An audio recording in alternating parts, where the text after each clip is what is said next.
Hey guys, കുറേ ദിവസങ്ങൾക്ക് ശേഷമാണ് നമ്മൾ വീഡിയോ അപ്ലോഡ് ചെയ്യുന്നത്. അപ്പോൾ കുറച്ച് തിരക്കൊക്കെ ആയിപ്പോയതുകൊണ്ട് തൽക്കാലം ഒന്ന് നിർത്തി വെച്ചതായിരുന്നു. പക്ഷേ ഇപ്പോൾ ഒന്ന് റീസ്റ്റാർട്ട് ചെയ്ത് വരുന്നുണ്ട്. അപ്പോൾ ഇനി എന്തായാലും നമ്മൾ റെഗുലറായിട്ട് കൺസിസ്റ്റൻ്റ് ആയിട്ട് വീഡിയോ അപ്ലോഡ് ചെയ്യുന്നതായിരിക്കും. സോ ഇന്നത്തെ വീഡിയോ എന്ന് പറയുന്നത് ഒരു beginner friendly Kathakali painting video ആണ്.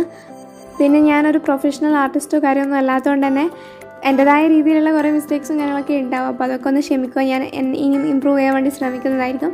സോ ഗൈസ്, ഞാനിവിടെ വരയ്ക്കുന്നത് എന്ന് വെച്ചാൽ ഒരു സാധാരണ ഡ്രോയിങ് ബുക്കിലാണ്. അപ്പോൾ നിങ്ങൾക്ക് ഡ്രോയിങ് ബുക്കോ ഇല്ലെങ്കിൽ A4 ഷീറ്റൊക്കെ യൂസ് ചെയ്യാം. ആദ്യം ബിഗിനേഴ്സ് ആണെങ്കിൽ അങ്ങനെ യൂസ് ചെയ്യാം. ഇല്ല നമുക്ക് കുറച്ചുകൂടി ഹൈ ലെവലാണ് ചെയ്യുന്നതെങ്കിൽ നിങ്ങൾക്ക് ക്യാൻവാസിലൊക്കെ യൂസ് ചെയ്തിട്ട് ആക്രിലിക് പെയിൻറ്റും ഓയിൽ പെയിൻറ്റൊക്കെ യൂസ് ചെയ്ത് ചെയ്യാവുന്നതാണ്. അപ്പോൾ ഒരു ജസ്റ്റ് ഒരു ബ്ലാക്ക് ബാക്ക്ഗ്രൗണ്ടിൽ ഒരു ഹാഫ് കഥകളി പോർഷൻ വരുന്നത് പോലെയാണ് ഞാൻ ചെയ്തിട്ടുള്ളത്. അപ്പോൾ ഫസ്റ്റ് തന്നെ പെൻസിൽ യൂസ് ചെയ്തിട്ട് ഒന്ന് ജസ്റ്റ് റഫായിട്ടുള്ള സ്കെച്ച് ചെയ്ത് കൊടുത്തിട്ടുണ്ട്.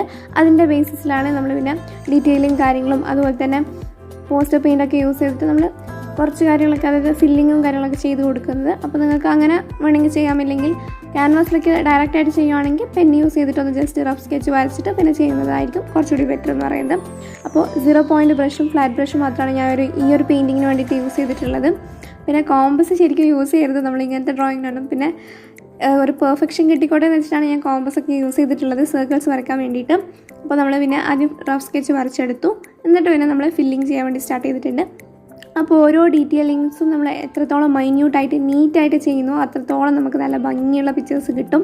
അപ്പോൾ അങ്ങനെയാണ് ചെയ്തിട്ടുള്ളത്. പിന്നെ ഞാൻ അധികം ആഡംബരമായിട്ടുള്ള ഡെക്കറേഷൻസോ കാര്യങ്ങളൊന്നും കൊടുത്തിട്ടില്ല.